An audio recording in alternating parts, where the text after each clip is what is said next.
Hello, here at Penny Bron Cancer Care we have developed what we call the Healthy Eating Plate, and today I'm going to be able to talk through that plate with you and hopefully give you an understanding of the different proportions of food groups, to inspire you towards a nutrient-rich diet and hopefully enthuse you towards a healthy eating way of life which will stay with you long term and most importantly be enjoyable. Before we look at the plate, there are 4 key elements I would like to explore. Firstly, moderation. We can end up with having health problems by eating too much of any one food as well as not having enough of the others. Secondly, variety. We're very used to talking about vitamins and minerals being vital for us, which they are.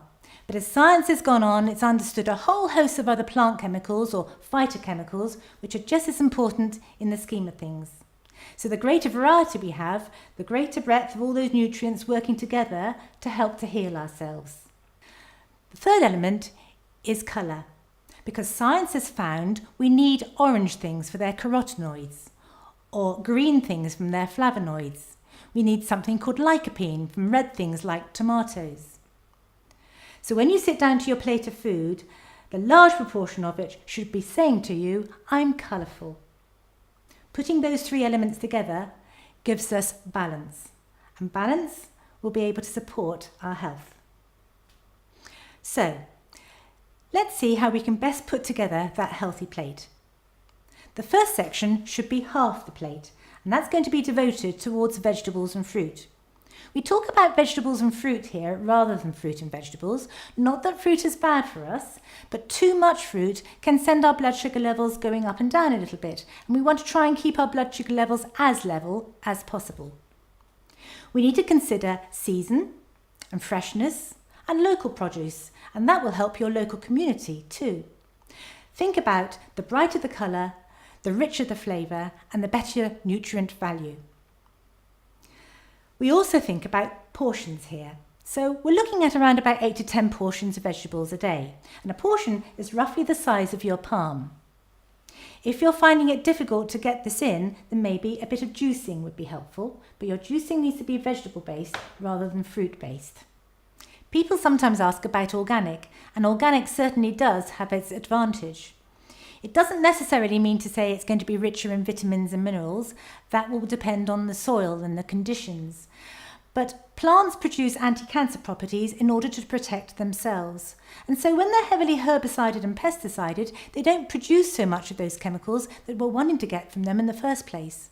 And also, of course, if we eat organic, we ourselves aren't going to get any residues. But the most important thing is to eat vegetables and fruit. So the next section is protein, nearly 1/4 of the plate.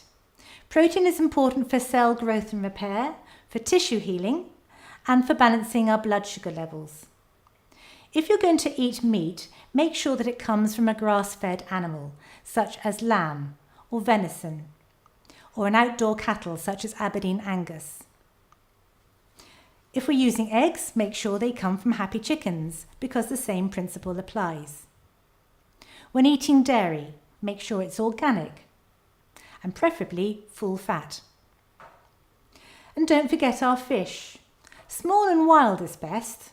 Although fresh is great, tinned could also be helpful for us. If you're vegetarian, then you need to include lots of beans and pulses, nuts and seeds, a useful grain such as quinoa, perhaps mushrooms, seaweed or avocados. The next section is devoted towards carbohydrates, again nearly 1/4 of the plate. And here the key factor is whole food. That means as little has been done to them as possible, so we're gaining everything that nature provides. Variety is a factor too, not just wheat, oats and rice, but have you included rye or spelt or millet or buckwheat or quinoa, and the list can go on. If you're a heavy potato eater, remember to include the skins because they include a lot of benefit, and perhaps sometimes consider swapping it for a sweet potato or a swede. Fats offer us lots of benefits. They give us flavour and a sense of satisfaction. They're incredibly important in our brain function. 65% of our brain is made up of fat. They help to carry nutrients around in the blood. And they are also really important for balancing our blood sugar levels. So we need some fat at every meal. So central to the plate are your herbs and spices, and they infiltrate into all the other sections that we've talked about today. It's no coincidence that herbs and spices have been around for ages, because they are of such benefit to us. They're antimicrobial, antibacterial, antiviral. They're packed full of phytonutrients and the anti-cancer properties. They work well as digestive aids, and they can be used medicinally. And beautifully, they taste good. Don't worry about your combinations. Just have fun with them and use them fresh, dried, frozen or prepared, such as pesto. They all have so much benefit, and that's what we must maintain on a regular basis. So to summarise, remember the plate, consider the proportions, gain from the colour, and most importantly, enjoy. I feel like I have some real connection with what I'm eating, and that I really think about what it is that I'm purchasing, what's in season, what's been local to me, and really get that rainbow of different colours on a plate so that it's really connected to it, and taking time to prepare it and enjoy it. And that's essentially what Penny Bron gave me, was that opportunity to really look at all the different food aspects that go into me and how to connect to them.